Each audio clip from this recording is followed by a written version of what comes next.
regime change upsell, and I see it all across the media. This constant propaganda was like, why? Well, you can't just do one strike, Mr. President. You got to go in. You got to do the full regime change, upsell, the upsell, the upsell, the upsell. I got written up in the Washington Post. They didn't write it properly, but I did get written up for coining this phrase, the regime change upsell. But Joshua, walk us through the psychology of upselling, right? This idea that, look, you go to a dentist, you say, oh, I got a toothache. You go to the dentist and suddenly you're paying for all this work. Same idea when you go to an auto shop, and Shane Gillis has this, this new sitcom out all about auto shops, and they specifically explain to you in that show how when you come in just for tires or just for an oil change, they're trying to upsell you on all this other work. Walk us through the psychology of upselling. Why does it work?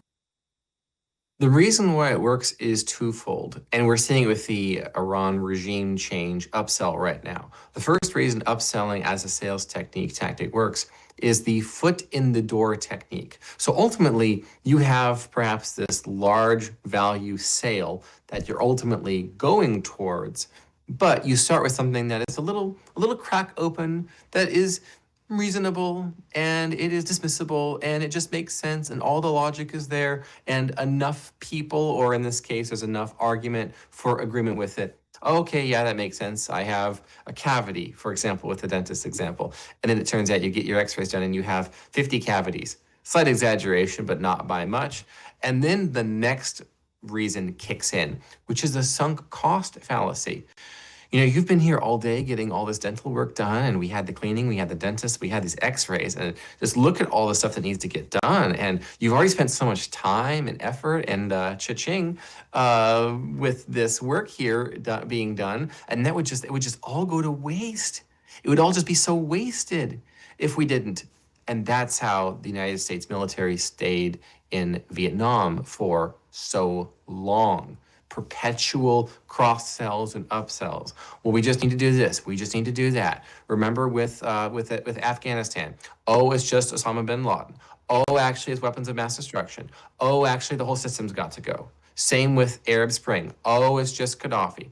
Oh, now it's just Egypt. Oh, now it's just Syria. Oh, now it's just, and ultimately we have these massive conflicts where Americans' blood is being shed needlessly. If you talk to any global war on terrorism veterans from that particular period, was the American soldier put first? Did we support the troops by these perpetual cross-sells and upsells?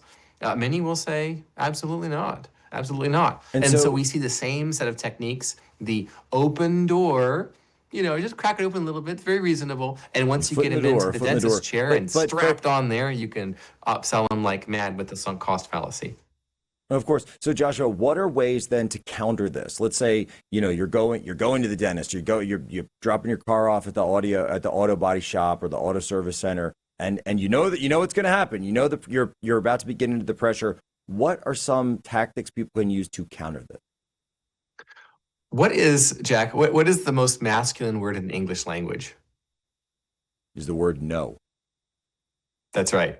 I found myself, without irony and not as a joke, in a dentist's chair a few weeks ago, and I got hit with the upsell. I went for a cleaning, get regularly, but of course they bring out the membership, and it's cheaper if you do this today, and you're already going to be paying this, but it's cheaper if you do this. And x-rays, and this, and all the cavities. And I looked it over, and I just said, thank you, no. And they were taken aback. They were a little bit shocked, like, he was supposed to say yes. Why? He just said no. So the American people, to the regime change upsell in Iran, we can simply say no. There's not any need for arguments or back and forth or statistics or studies or data or no.